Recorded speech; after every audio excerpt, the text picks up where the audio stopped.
Muy buenas noches, sean todos, todas bienvenidas. Muchísimas gracias por acompañarnos en la emisión número 38 de Al Mal Tiempo, Buena Charla. En estos tiempos complicados donde el matrimonio y el amor dura lo que dura una visa, donde hay tanto que platicar de cómo seguir construyendo ciudadanía, tenemos un tema muy interesante. Hablaremos con dos personajes del periodismo local, dos periodistas que tienen más de 20 años haciendo de su tema, el periodismo de investigación, enfocado a la nota policíaca, a este sector tan importante de nuestra cotidianidad que lastimosamente nos golpea todos los días en Baja California, y con ellos tendremos hoy una buena charla en estos tiempos difíciles. No quiero caer en el estereotipo de hablar solamente de los gobiernos de la Cuarta Transformación.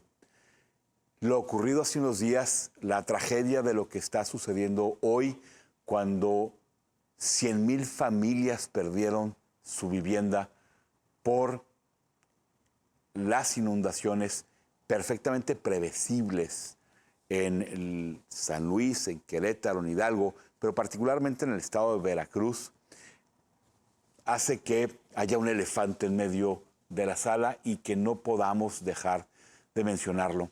Hay un video que quiero poner de la presidenta Sheinbaum, en la cual habla de cómo el gobierno que le precedió se encargó de que todo fuera mejor. Adelante, Rosy, producción, por favor. Lo que hoy existe de protocolo de atención a emergencias no existía. Lo perfeccionó el presidente López Obrador. Lo que hoy existe...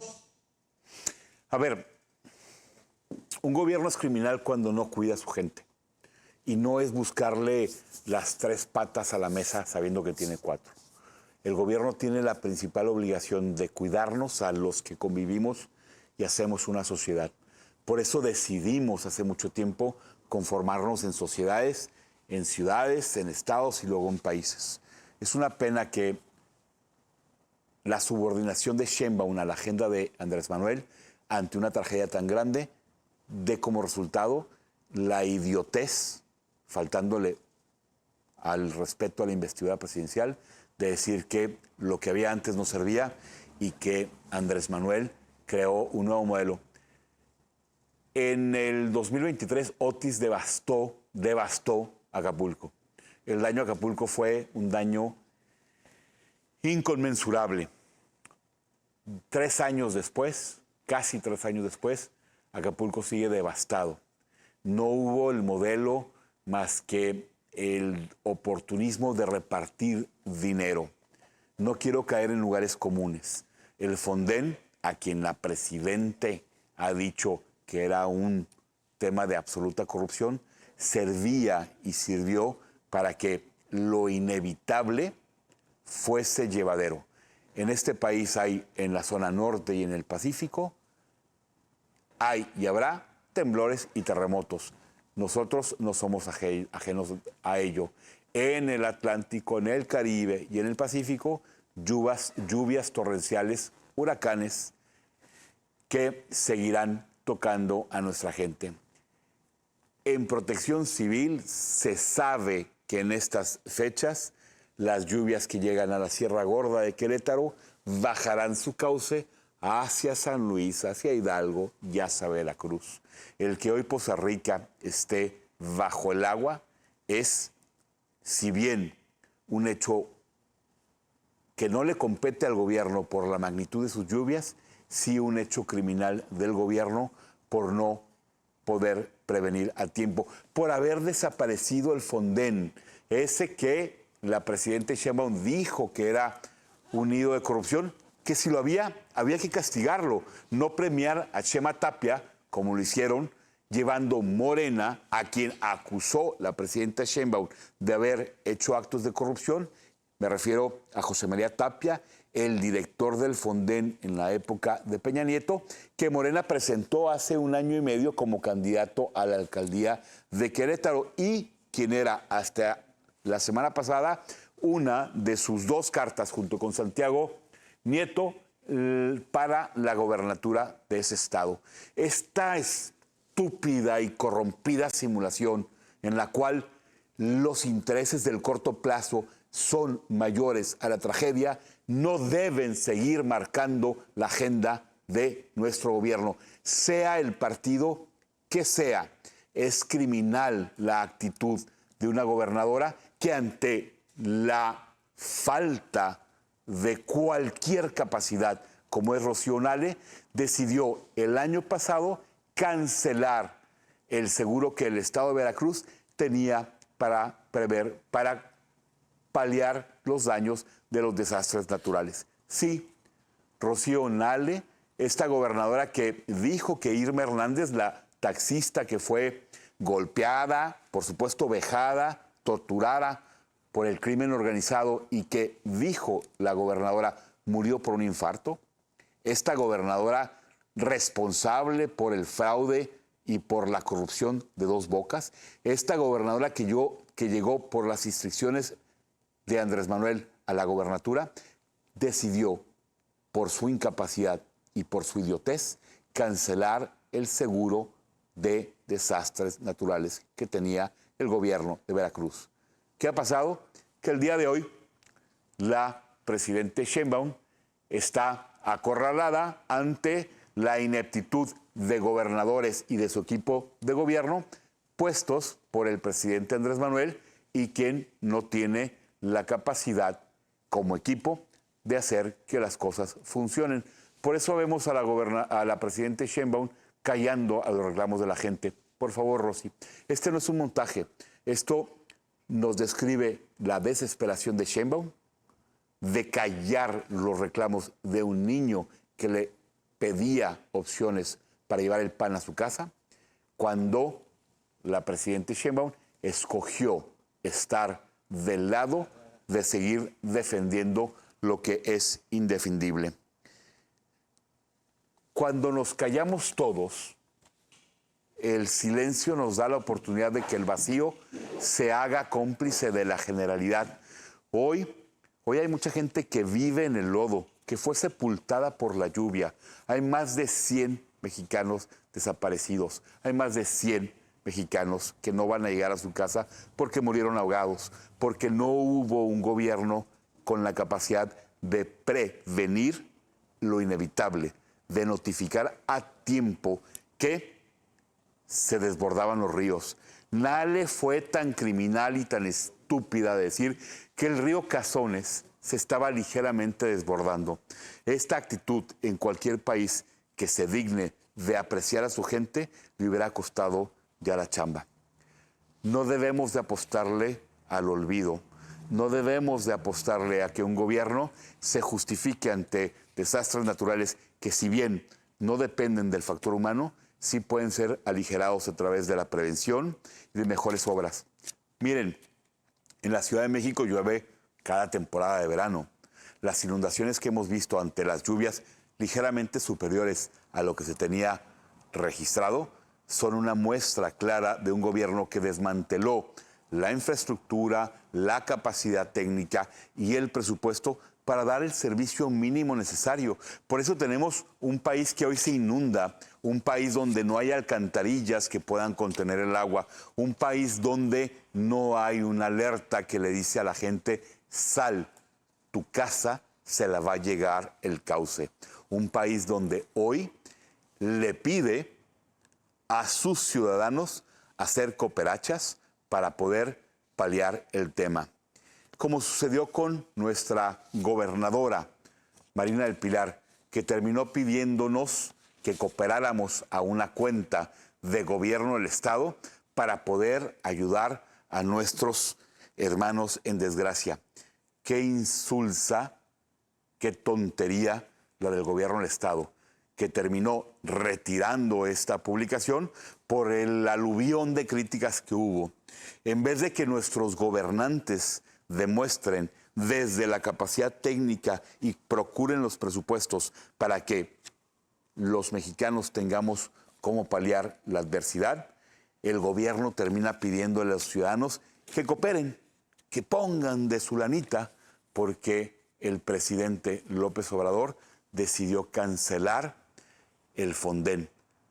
El dinero del Fonden, el dinero que hoy tenía que estar cuidando a los mexicanos, terminó en el desperdicio del Tren Maya, terminó en el desperdicio de Dos Bocas, terminó en la tontería del AIFA terminó, tristemente, llegando a muchos mexicanos que se han contentado y callado por recibir 3,000 pesos cada 2 meses. Ese es el panorama de hoy. Hoy llueve en el país, hoy tenemos abandono, pero el lodo ahí sigue. El lodo no se va a ir.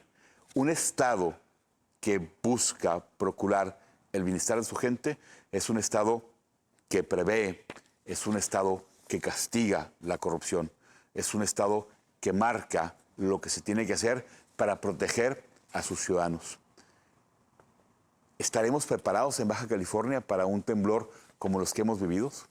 ¿Estará Tijuana con Burgueño y su equipo de trabajo a todas luces lleno de incapacidades y con gente acomodada al amparo de los cuates y de las cuotas, preparados para recibir lluvias como se han dado en tiempos pasados? ¿Tendremos hoy la capacidad? Mire, Rocío Nale nombró a una licenciada en literatura como jefa de prevención civil del Estado. Hoy los resultados son un pesar para muchas familias que tienen que atender a sus muertos, a la falta de techo, a la pérdida del trabajo y seguir pidiendo y mendigando a una presidente que nos dé la oportunidad de poder tener no un futuro mejor, un mañana en el cual nuestros hijos puedan encontrar un espacio, un parque, una escuela y ya si es mucho pedir, la seguridad para sus familias. De la casa y le mando un saludo importante y muchas gracias. Nos acompaña Gerardo Franco Ortiz. Gerardo, ¿cómo estás? Francisco, primeramente, gracias por el espacio, gracias a Canal 66, gracias para este tema, para hablar de este tema que vivimos nosotros allá, el compañero Marco Vinicio y yo, pues nuestra fuente, ¿no? El tema de seguridad y procuración de justicia. Gerardo, muchísimas gracias. Nos acompaña Marco Vinicio. Francisco. Ambos periodistas, ambos metidos en varios temas, particular el tema de la nota en seguridad pública y temas de este espacio. Marco, con la experiencia de haber estado en gobierno también, en la Dirección de Seguridad Pública Municipal. Los dos comunicadores con mucha experiencia, los dos presiden portales especializados y los dos ejercen un periodismo independiente. Hoy es el tercer programa que tenemos con temas de periodistas. Les agradezco muchísimo. Y en este tema de la nota, empiezo, por favor, nos podemos interrumpir. ¿Qué tipo de historias, Gerardo? Marco, empiezo contigo, Marco. Y la pregunta también es para Gerardo. ¿Qué tipo de historias se podían contar antes y hoy ya no se pueden contar? ¿O lo que antes se contaba también se cuenta hoy? Fíjate que de inicio muchas gracias por la invitación. Es tu casa, Rancho, gracias. Y es un gusto siempre poderte saludar. ¿Qué historias se podían contar antes y qué no? Vaya, ahorita el periodismo en general, vaya, la comunicación está viviendo un momento soñado durante mucho tiempo por nosotros, ¿no? Cuando hoy podemos transmitir y comunicar información, noticias en el momento real, en tiempo real, casi en cualquier lugar y con una inversión muy pequeña, ¿no? Ese es el plus. Lo malo es que luego no nada más nosotros, sino cualquier persona y se pierde la información en un mundo, ¿no? de contenidos que no siempre son sumamente estudiados u objetivos. ¿Qué hemos tenido que callar? Vaya, yo en lo personal, fíjate, Francisco, Gerardo, no sé si coincides conmigo, no percibo yo una censura por parte o una coerción, una presión por parte ya sea de gobiernos o de delincuencia organizada, crimen organizado, tanto como se vivió en otros años, en otros tiempos. En otros tiempos en Baja California. En Baja California, sí, desde luego. Sin embargo, estamos conociendo o reconociendo el perfil de los delincuentes, el perfil delincuencial del crimen organizado, muy diferente al que conocimos en aquellos tiempos, porque claro, había ciertos códigos que ellos mismos respetaban y que de cierta manera llegaban a acercarse a uno y te decían, oye, Mira, respeto tu chamba, pero pues te estás equivocando con la información referente a mí. Esta es la realidad. Ahí te encargo. Ahí Ahí sí. te encargo, hermano. Sí, No es cierto lo que dices. Sí había acercamiento de grupos delincuenciales con ustedes diciéndole, desde luego, desde luego. ¿ya no lo hay? No lo ha habido desde hace años. Eso no sé si sea bueno o malo, porque sabemos ahora que el perfil de ellos no es de ser tan políticos, tan rectos, entre comillas, Claro. porque son delincuentes, o tener ciertos códigos, ¿no? Ahora, pues, no les importa mucho la vida, no les interesa mucho el ser correctos dentro de su lógica criminal, y por eso hemos visto, pues, daños colaterales, ¿no? Sí, Los dos dirigen portales, los dos estarán apareciendo sus datos. No deje de seguirlos. Columna 8 en el caso de Gerardo, Gracias. Portal Mexicali, Poder MX Mexicali, Poder MX en el caso de Marco. Gerardo, retomando el tema, lo que plantea el compañero Marco Vinicio, la tecnología, las nuevas tecnologías han venido a cambiar el ejercicio periodístico, pero esa parte que decía Marco, anteriormente el criminal, pues era aquella persona que no quería saber de medios, que no le querías que su foto saliera en la televisión o en los periódicos. Ahora actualmente, con las nuevas tecnologías, con el internet, con las redes sociales, eso ha cambiado. Ahora, aquel personaje, pues que lo quieren ver con las alhajas, con las armas, con, no sé, con alguna pareja, sus novias, tienen TikTok, tienen Instagram. Entonces, aquella situación de los 70s, 80s, donde nadie quería ni que se viera tu nombre, ni que se lea en una columna editorial, oye, fulano de tal, te trabaja para... O sea, era imposible. Ahora hasta las mismas nuevas generaciones, no, yo soy de tal organización criminal o de X organización criminal. Esto ha venido a cambiar. Gerardo, ¿las redes sociales cambiaron eso? Sí, totalmente, totalmente. Hay un antes y un después en la comunicación de los grupos criminales con redes sociales. Específicamente de toda la comunicación de las nuevas generaciones. Pero en la situación del crimen organizado, ahí se puede ver, si nos vamos a investigar más de fondo, tú puedes ver sus fiestas, su modo de vida, las armas, qué carros traen, con quién se juntan, ¿no? A veces esa falta de control, pues los pueden ver ellos con alguna autoridad, un político, ¿no? Que le dicen, oye, pasó esto, borra esa cosa. Y rapidito lo borran, pues, ¿no? Sí, incluso pero ha cambiado. Incluso llegan a reclutar, ¿no? Chavos a través de redes sociales, de videojuegos, ¿no? Ahí están revisando perfiles de nuevos prospectos y de ahí se los jalan. Digo, es algo conocido. Marco, Gerardo, a ver, vivimos en frontera y la frontera implica en temas de seguridad una condición muy particular. Afortunadamente, Baja California, con los problemas que tenemos, no es Chiapas, no es Hidalgo, no es Veracruz, no es Guerrero, donde ha habido recurrentemente ajustes de cuentas o atentados, repito, atentados a la prensa que le ha dado seguimiento a la nota policíaca. En Baja California no percibimos esa inseguridad tan directa como en otros estados, o sí existen restricciones donde Marco, Gerardo y cualquier otro periodista decide no publicar. La pregunta específicamente, ¿hay notas en las cuales ustedes dos decidieron no publicar para preservar un tema de seguridad? Bueno, la realidad que vivimos en Baja California no dista mucho de lo que ocurre en el resto del país. Sin embargo, no ha sido tan visible, ¿no? No ha sido tan extrema. Sí tenemos compañeros en Tijuana que han sido asesinados por crimen organizado. Desde luego que las investigaciones han quedado parcialmente poco claras, ¿no? Sí, han quedado así como que en la penumbra, ¿no? En el claroscuro. Y desde luego que yo creo que la respuesta a tu pregunta, Pancho, la vamos a encontrar en las páginas de los medios de comunicación de la localidad. ¿Ves tú que temas de fondo del crimen organizado sean ventilados en las televisoras, en los periódicos? No lo vemos. ¿Qué es lo que estamos haciendo como medios en el tema en general, como reporteros de seguridad pública? Estamos yéndonos al diarismo, estamos yéndonos a los hechos, se acabó. Lo estamos escarbando como en otros tiempos lo hacíamos. ¿Por qué? ¿nos está ganando el tiempo o nos está ganando el respeto a nuestro pellejo, ¿no? El cuidado de nuestro pellejo? Es una pregunta que me hago todos los días y que nos hacemos, y que nuestros familiares, nuestros seres queridos también nos dicen, ¿no? Es un punto importante. Oye, pues que te vaya bien, pues, cuídate. Bájale 2 rayitas, o sea, es un tema que delicado, pues, no te vas más para allá. Hay una autocensura en ese sentido. Yo diría que más de que autocensura es una autoprotección, ¿no? Tienes familia, tienes tus niños, tienes el contexto social. Dices, a ver, ¿vale la pena meterme a hacer investigación de fondo del crimen organizado? O sea, ¿quién te va a proteger? ¿Quién te protege?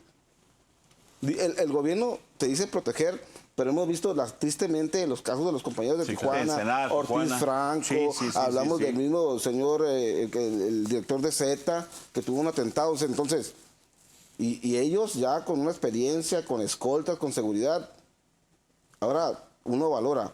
Porque igual que Marco Vinicio, no me deja de mentir, tenemos la fuente, la capacidad de desarrollar toda una investigación del crimen organizado de la A a la Z. Pero uno dice, ¿vale la pena irme hasta ese nivel?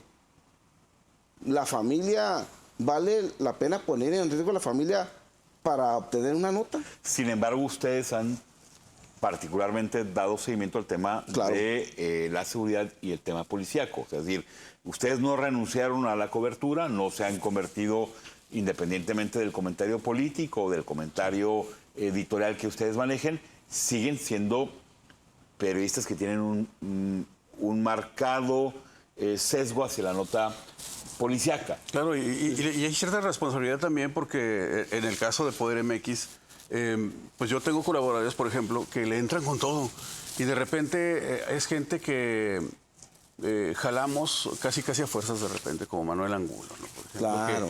que desde San Luis hace un periodismo muy incisivo, muy fuerte. Peligrosamente verdadero. Y San Luis son... Y San Luis son se juega de guerra. Sí, entonces... ¿No? Entre comillas, pues. Claro, ¿no? San Luis y el Valle. Sí, zona de guerra. Claro. Entonces, vaya, nos ha tocado hacerle bolita, por decirle, ¿sabes qué? Vamos a publicar esto, vamos a tratar de publicarlo entre todos, vamos a protegernos lo más posible para que por lo menos pues los grupos delincuenciales digan, híjole, pues no está solo, ¿no? No va a estar tan fácil. Con si todos, queremos hacer ¿no? algo, nos vamos a meter con todos estos, mejor ahí muere, ¿no? Que se muera el tema. Marco, Gerardo, ¿ustedes ven condiciones en el gobierno actual, y no me refiero a Morena en lo particular, me refiero al gobierno de California, en procurar seguridad a el gremio? He tenido la oportunidad, y le agradezco a Canal 66, a Ronaldo Cavado y a todo el equipo, que ustedes son el tercer grupo de periodistas con el cual tenemos la oportunidad de platicar. Y el tema del protocolo y de la seguridad ha sido un tema importante desde el Estado, que ejerce presión hacia un periodismo libre e independiente, y ahora que ustedes ejercen periodismo libre e independiente, pero aparte con un sesgo policíaco. ¿Ustedes creen que los protocolos que se tienen en el Estado son los adecuados, funcionan, son idóneos, o es solamente por encimita para decir que ya no? Yo no sé qué trabajo se esté haciendo de prevención, de detección temprana, de riesgos, etcétera, no sé. Pero yo quisiera ir un poquito más allá. Adelante. Después de los ataques, de las agresiones desde el gobierno y también desde otras partes, no sé si haya sido del gobierno o a los compañeros Eras y a Eras, por ejemplo. Y Eduardo. De Anet, etcétera. A raíz de eso se puso sobre la mesa de la opinión pública el hecho de que por qué se le tiene que dar un trato preferencial al periodista, al reportero, al comunicador, por encima del resto de la sociedad, hablando del tema de la seguridad, ¿no? Hablando de por qué tan rápido. Nadie está pidiendo que dejen de cubrir a la sociedad por cubrirlos. Claro, ustedes. pero de repente hubo quienes por ahí dijeron, ay, mira qué rápido qué se no? resolvió, ¿Por qué? pues con razón. Entonces, la pregunta natural es, ¿por qué? ¿Por qué así? Porque, bueno, es que no se trata, y por ahí algún colega comentó al aire, y a mí me pareció muy desatinado el comentario, decía, pues sí, es que es una persona muy conocida, hablando de Jorge, es una persona con mucha influencia en la sociedad, etcétera. Sí, es cierto, pero de raíz la urgencia de que estos eventos no sucedan y que si suceden se resuelvan lo antes posible, no radica en eso, sino radica en la importancia de preservar y proteger el derecho de la sociedad a ser informada. A que ningún periodista se limite a informar, a comunicar. Que el miedo no te calle. Exacto, porque estás limitando, tú te estás limitando, desde luego estamos hablando de la integridad física de un periodista, desde luego, de un ser humano, desde luego, de un colega y amigo, por supuesto que nos preocupa, pero debe preocupar todavía más el hecho de que la sociedad pierda ese derecho fundamental. Claro.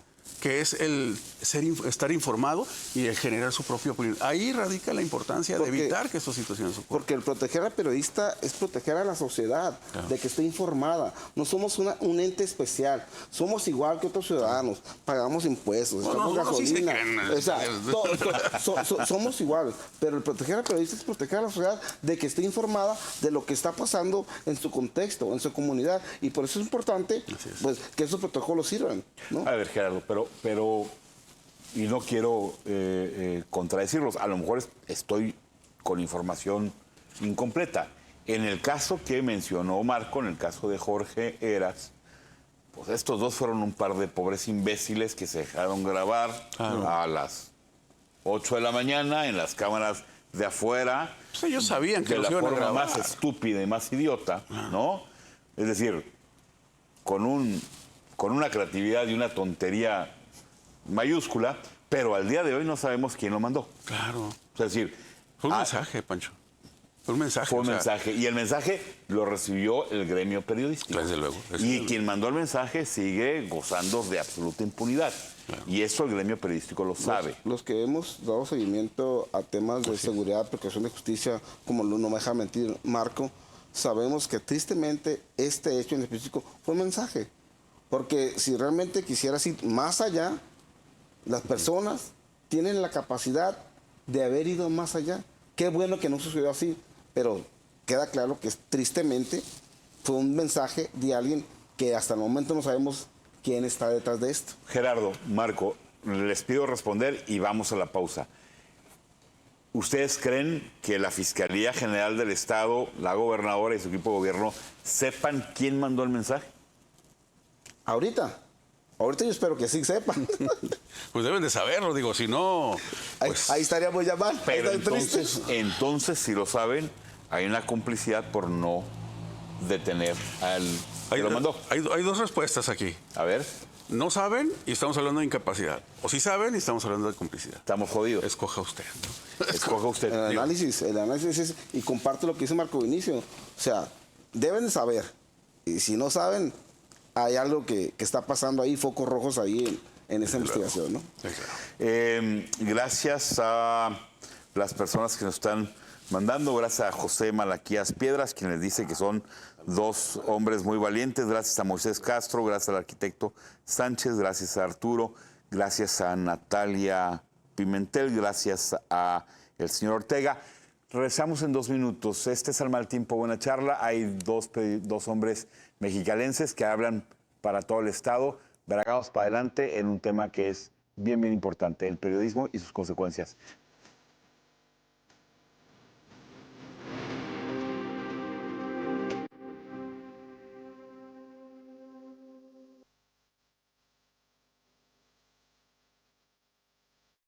Gracias. Continuamos con el tema del día de hoy, con dos compañeros, no compañeros, yo los admiro mucho, son periodistas, yo no lo soy, y han aceptado compartirnos el día de hoy la experiencia que ellos ejercen desde el día a día ejerciendo en periodismo, en este caso un periodismo muy enfocado a temas de seguridad pública.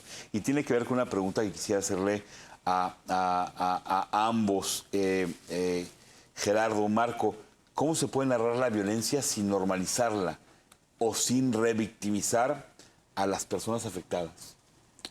Considero que hay que informar el hecho, ¿no? El cómo, cuándo, dónde, por qué de lo que ocurrió, ¿no?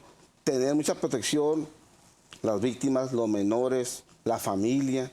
Hay que tener mucho cuidado al narrar una historia, porque si no, podemos caer en la doble victimización de las mismas personas, de los mismos fallecidos, del mismo involucrado. Entonces, narrando el hecho y sin especulaciones, yo creo que sería el planteamiento inicial. Hay una responsabilidad muy grande que la que tenemos, como lo comenta Gerardo, de proteger a la víctima, no revictimizarla. Sin embargo, no podemos perder. De repente hemos abusado mucho de esto al omitir elementos que nos hacen pensar como sociedad que las víctimas no tienen nombre, no tienen rostro, no tienen familia, no tienen historia y no tiene por qué, no nos deben de hacernos sentir tan aprensivos por lo que sucedió. Le hemos quitado el rostro a las víctimas de repente y esto ha sido en desacrédito hacia ellos porque no generamos esa empatía de decir, claro, ay, caray, me puede pasar a mí, le puede pasar a... Y bueno, hay un filtro que yo siempre he usado desde que empecé, que es, si mis hijas o mi mamá pueden leer lo que estoy escribiendo, claro, lo publico. Si me va a dar vergüenza que ellos lo vean, no lo publico. Es incorrecto hacerlo, por algo me da pena. Amigos, hoy en Netflix hay una serie que se llama Las Muertas, una gran novela de Jorge Ibargüengoitia, se la recomiendo muchísimo. Yo tuve la oportunidad de leerla cuando estaba en preparatoria, que narra el tema de una serie de homicidios que hubo en dos hermanas, las Poquianchi, se le conoció, que fueron, y por qué lo saco a colación y traigo la pregunta, fueron un hito en la historia periodística mexicana. Lo que ellas cometieron, que fueron crímenes absurdos, pueblerinos, fue magnificado por un fenómeno que existió, que ustedes están muy chavos, yo tengo 55 años, me tocó vivir la última parte del fenómeno periodístico de La Alarma. La Alarma, claro, fue, amigos, amigas, el primer pasquín a nivel nacional, que fue un éxito. Sí, sí, sí. Pasó de tener 100,000 ejemplares a la semana, porque era un semanario, a 1,000,000 de ejemplares, narrando la nota roja. Fue el sueño del periodismo de nota roja en el país. Sí. Eso se acabó. Hay que recordar esas imágenes de las portadas, ¿no? Violó la matola, sí, con una pistola. Sí. No es una canción, sí, de Botellita de Jerez. Sí, fue un reportaje de Alarma. Sí, ¿no? Sí. Desde luego. La persona con el machete atravesado, sí, o la exposición. Hablando de la exposición que tú mencionabas, con la ética de decir, si mi familia puede leer esto. A ver, una cosa es el buen gusto, claro, y otra cosa es el otorgamiento de un silencio explícito ante la indefinición de un marco ético. Claro. Que un violador o un narcotraficante termine con la cara difusa, es hasta infantil, claro, presumiendo el tema de la inocencia. El buen tema ese que planteas. Mucha gente que nos sigue en las redes o en los portales, cuando publicamos esa parte de un presunto violador o un imputado narcotraficante, sale ese malestar de decir, pero ¿por qué le tapan la cara? ¿Por qué no? A ver, es una situación legal. Hasta que no haya un juicio, se concluya y se sentencie, esa persona es un implicado nada más.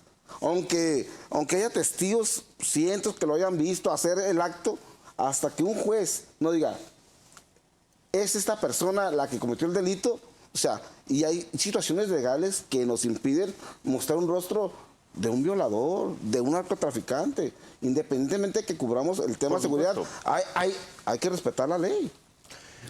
Sí, la presunción de inocencia, claro, pero a ver, también las redes sociales no ejercen presunción de inocencia ante... Si el día de mañana queremos acabar con la carrera de Marco, podemos hacer una campaña y... No les des ideas. Claro, Marco, perdóname por ponerlo como ejemplo. No empieces. No. Ya me traen. Es que yo creo que en temas de seguridad hemos tenido y hemos sido rehenes de de un marco jurídico que es garantista. Claro. ¿No? Digo, tomaste un vato que había matado a una persona y por difuminar su cara, garantizamos un periodismo cuando la presunción de inocencia pues debe ser también un tema a definir en la impartición de la justicia. Ustedes tienen un trato directo o diario con los cuerpos policíacos, con los policías de a pie, con los policías los que están en la calle, en la vida real, ¿no? ¿Cuál creen que sea la verdadera situación de la inseguridad o de la seguridad en dos temas, Mexicali y Baja California? ustedes que perciben el día a día, ¿qué le dicen a la gente? ¿Cómo estamos? Hay que recordar que independientemente de integrante de un cuerpo policíaco, es ciudadano. Se da cuenta de lo que está bien, se da cuenta de lo que está mal. Pero está más cercano al problema. A lo mejor no lo puede decir, oh, está mal, pero ellos sí ven la diferencia y lo voy a dejar aquí a colación bajo el análisis, Marco. Hay que recordar que hace unos años, en los 80s y todo eso, había un solo grupo criminal que controlaba toda Baja California.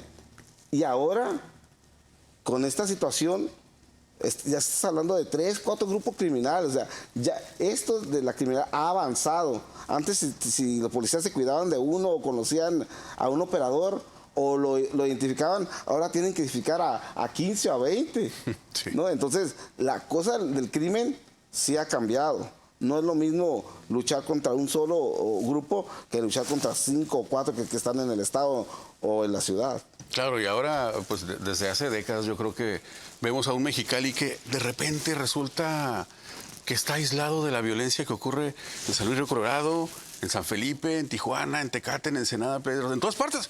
Y de repente Mexicali está como en el ojo del huracán, no sé si se han fijado, y se pregunta uno, pues, ¿qué está pasando? ¿Qué está pasando? O sea, ¿por qué aquí no? ¿Por qué de repente aquí no? Pues la respuesta luego me la dio un viejo policía y me dice, pues es que aquí viven. Aquí tienen que mantener cierta tranquilidad. Claro. Aquí las esposas de los delincuentes, de los verdaderos líderes del crimen organizado, aquí se van a tomar cafecito al chalet. Bueno, no quiero decir nombres de lugares, pero pues están en la sociedad. Son personas de la sociedad y tienen que cuidar esta plaza, sea el cartel de que sea, ¿no?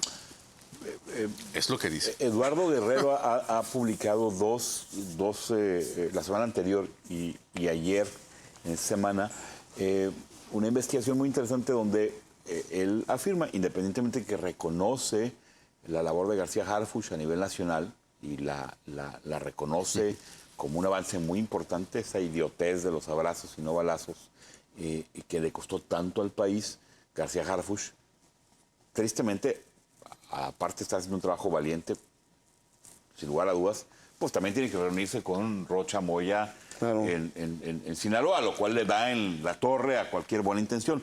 Pero Eduardo Guerrero dice, oye, es innegable y lista 22 estados en lo que en la opinión de él hay una política de Estado, como la hubo en los 80s, para hacer un cartel preponderante en el país. Y ese es el cartel Jalisco Nueva Generación, y hay 22 estados. Baja California no está en esta parte, aquí sigue habiendo una injerencia del cartel de Sinaloa. Yo creo que eso será un detonador de violencia para la consolidación del próximo año en temas de seguridad pública. Y la pregunta a ustedes dos que tienen 20 o 25 años en esto, ¿un buen director de seguridad pública en Mexicali influye en que la violencia disminuya o no tiene margen de maniobra? Y la pregunta para ti hubiera sido, ¿qué diferencia hubo entre Alonso Méndez y Pedro Mendívil? No la voy a hacer, pero el resultado es evidente y el Valle se entregó desde hace 3 años y es evidente. Ahora hay que preguntarnos si no les quedaba de otra, porque no era de que no te voy a permitir que te metas, sino ¿cómo le hago para que no me metan también a mí, no? Claro. Poniéndome en los zapatos del director. ¿Un buen director de seguridad pública hace la diferencia? Híjole, sí marca cierta diferencia. Hemos visto, bueno, a mí me han tocado, pues no sé, he trabajado con 5 directores, todos muy diferentes. Por eso la pregunta, Marco. Y he cubierto a otros 6, 7 más, ¿no? Entonces, son perfiles muy distintos, desde Javier Salas Espinosa, que lo recordarás, claro, muy de mano izquierda, mano derecha, un capitán Carmona, que está preso. Hoy preso, con Jaime Díaz como director de seguridad pública. Un Jaime Díaz con director, Francisco Iribe, el mismo Alonso Méndez, el general, que es del Valle de Mexicali, que fue mi jefe un tiempo y que salió, y es cuando entra Alejandro Monreal, ¿no? El primer director emanado de las fuerzas de la policía, ¿no? Así es, pero desde luego, tiene mucho que ver el respaldo que se le dé desde la cabeza, que es o el presidente municipal en turno, obviamente desde el gobierno del Estado. ¿Crees que ha habido respaldo en los últimos años? Es muy difícil. Mexicali se comporta de una manera muy diferente. algo muy sencillo. ¿Por qué no hay alcoholímetro aquí? ¿Por qué no se instala como lo que ocurre en Tijuana? En donde está el médico, el juez, está el perito, etc. Todo el mundo está ahí en una mesa y pasas. Bueno, porque venimos de hace 3 años donde ni siquiera retenes esa vía por facilitarles el paso a Sí, porque la delincuencia. Y es que allá en Tijuana dijeron, ¿sabes qué? Nos estamos muriendo, como aquí también nos estamos muriendo, pero hay que hacer algo. Y la comisión, el Consejo Estatal de Prevención de Accidentes dijo, ¿sabes qué? Lo puedo aplicar y puedo bajarte los accidentes, pero aquí vamos parejos todos. Ya sea el hijo del alcalde, Claro. ya sea la novia, ya sea el esposo de fulanito, todos van para adentro. Allá sí y aquí no. Y aquí, pues dije, no, pues es que aquí no se puede. O sea, a las 3 de la mañana te están hablando, compa, échame la mano, mi director, mira, fíjate que, híjole, me está hablando fulanito de tal, o aquí me tiene tu policía, ¿no?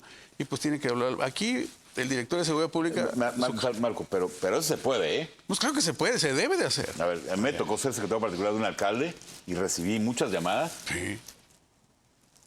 Y siempre fue, inclusive, de un exalcalde que fue alcalde, decirle, atóralo. Pues, O sea, se puede, pero bueno, a ver, la voluntad política, miren, es un tema bien complicado, Nayib Bukele en El Salvador, es un tema bien complicado, porque mucha gente dice, oye, acabó con los derechos humanos, ¿de quién? No lo voy a defender, no creo en la tesis, sin embargo, Bukele dijo en una conferencia que dependía de la voluntad política, que el tema de seguridad va ligado y tiene una correlación directa con la voluntad del gobernante. Hoy, en la estrategia de Sheinbaum, vemos la voluntad de Sheinbaum influenciada por el gobierno de Estados Unidos, por lo que sea. Pero hay una voluntad que no hubo en el gobierno anterior. En Baja California, si la gobernadora o el gobernador en turno quisiera hacer, yo estoy convencido, de la justicia algo más expedito, metería una gran reforma financiera y económica para que los juzgados tuviesen capacitación, entrenamiento, objetivos, bonos por integración de expedientes y disminuir la impunidad que tenemos. En el caso que nos mencionamos de Jorge Heras, donde dijimos, pues ya agarraron a 2 pobres idiotas porque fueron muy estúpidos y se dejaron ver en las cámaras, pero yo estoy convencido que la gobernadora y la alcaldesa saben quién dio la orden y este vato que dio la orden sigue como Pedro por su casa. desde luego. Aquí vemos 2 justicias en las cuales hay que trabajar. El tema del delito común, vaya, el que le pega a los mexicalenses todos los días, el robo, Los robos, la extorsión, las amenazas, las lesiones, los problemas de convivencia que tampoco ha querido ser atendidos, y el tema del crimen organizado. Y hablando, construyéndonos al segundo tema, yo creo que el combate contra los delincuentes, la delincuencia organizada, el crimen organizado, no es en las calles, no es en enfrentamientos, no es a balazos, Pancho, es en sus cuentas de banco.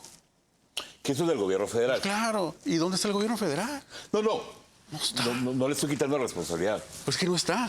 Dice, hoy en la mañana decía la gobernadora, no, sí están, aquí están, tenemos comunicación con Harfuch y están aquí en Baja California. ¿Dónde están? No, El gobierno federal presentó a menos que sean los delincuentes. Presentó hace un par de años expedientes a gente que debería estar detenida y no lo está y saben perfectamente de qué estamos hablando. Moisés dice, Ulises Méndez lo hizo muy bien como director de seguridad pública. Muchas gracias. La verdad es que hasta en podcast hacen el crimen organizado. ¿Cuál es el límite? ¿Cuál es el límite en el cual ustedes tienen que decidir? Y ya dijiste, tenemos familia, no tenemos protección. ¿Hay un límite que ustedes consideran que como sociedad no debemos de pasar para no perder la posibilidad de hacerle frente al crimen organizado? ¿O creen que ya estamos rebasados? Seamos honestos, ¿ya estamos rebasados? Yo recuerdo hace unos años, cuando alguna vez yo escribí en algún periódico, que hablábamos de la colombianización de Baja California, y me acuerdo que fue un escándalo, ¿no? Sí. Llamadas al medio, oye, no, ¿qué pasó con esta nota? Porque tú te atreviste a decir que estábamos haciendo una información y una fuente dijo, es que poco a poco Baja California se está colombianizando. Y fue un escándalo, ¿no? ¿Cómo crees? Trae la grabación. Pues aquí está, le digo. A ver, revísala bien. Claro. No, yo creo que de ahí brincamos a un narcoestado.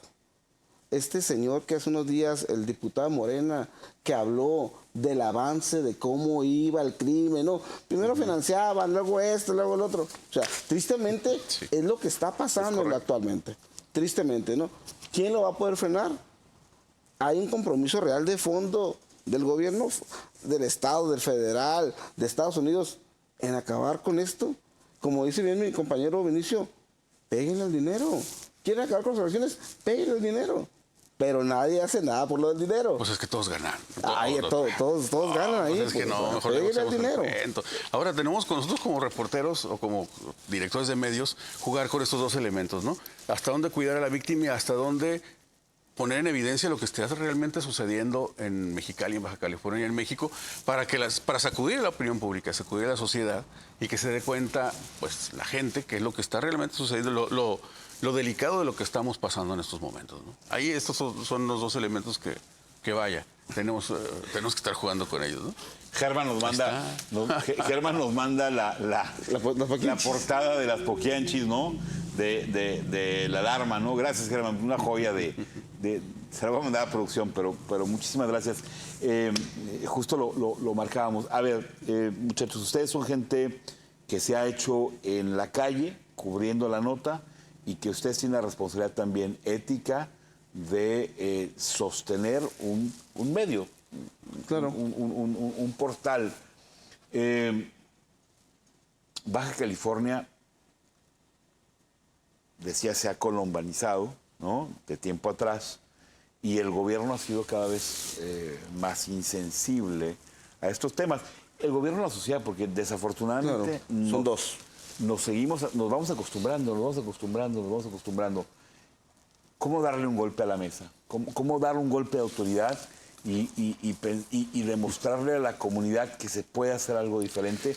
¿O el problema es finalmente la comunidad que no exige hacer algo diferente? En tiempos de Eugenio Lordi contrataron a Leoluca Orlando, ¿te acuerdas? Alcalde de Palermo, Italia. El que traía todo un movimiento ahí de... La carreta, ¿no? Y las dos ruedas de la carreta, que una eran las autoridades, las instituciones. Hizo frente a la mafia siciliana y fue un juez que inclusive... Claro. Atentados y todo eso. Una rueda, decía él, es las instituciones y otra es la sociedad, ¿no? Y la iniciativa privada, etcétera. Si no funcionan al mismo tiempo, vamos a estar dando vueltas, y es lo que hemos estado dando desde entonces, ¿no? $1 millón le pagaron para que nos viniera a decir que todos estamos haciendo un desastre en el tema de seguridad. Hizo un llamado, me acuerdo mucho que hizo un llamado al gobierno y dijo, siéntense, no con los reporteros ni con los directores de los medios, con los dueños de los medios, y pónganse de acuerdo ustedes, gobierno, con ellos, para cuidar a su ciudad, a su plaza, que es de donde todos vivimos, o de todos viven, y defenderla, todos en bloque. ¿Qué fue lo que hizo el gobierno? Le pagó a los medios. En lugar de sentarse con ellos, oye, te encargo, ¿no? Ay, bájale al tema de seguridad. ¿Qué fue lo que pasó? Empezó a dar vueltas la carreta. Y así sigue hasta el momento. ¿Tú crees, y por lo que estás comentando, Marco, que el dejar de ser presente en la nota hace que la carreta se atore? Sí, desde luego. Necesitamos hacer el cambio, y el cambio no se va a hacer solito. El gobierno no va a salir a declarar, ¿saben qué? Estamos de la patada en seguridad. Jamás. No podemos, necesitamos ayuda. Usted, señora, ¿qué opina? No, tenemos que hacerlo nosotros. A ver, el gran compromiso que aquí tiene que haber, sociedad, gobierno, instituciones, todos estamos en el mismo barco. Yo, reflexionando con algunos compañeros, le digo, yo tengo un gran temor, mi hijo tiene 11 años, en los 80, 70, la marihuana era marihuana, ay, cuidado, ay. Sí. Ahora, el acceso de los jóvenes a las drogas, fentanilo, pastillas, es más fácil. Mucho más económico y a edades mucho más tempranas. Hay que preocuparse por los jóvenes, por los hijos, por ellos. Y la alcaldesa Bustamante hace año y medio le da la madre al Dari. Hay que preocuparse por ellos.